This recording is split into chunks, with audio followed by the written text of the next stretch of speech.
মিটিজোড়া ধারাবাহিকে দেখেছিলাম আমরা রাই অনির্বাণ গেছে একটা জঙ্গলে ঘুরতে। সেখানে দুজনে মিলে খুব আনন্দ করছে, একা একা ঘুরে বেড়াচ্ছে।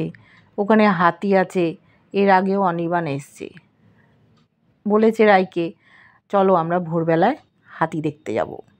দুজনে একান্তে অনেক সময় কাটিয়েছে। রাই বলেছে ভোরবেলা ও যেতে পারছে না। অনির্বাণ অনেক ওকে রিকোয়েস্ট করেছিল, কিন্তু ওর ঘুম পাচ্ছে, সেই জন্য ঘুমিয়ে পড়েছে।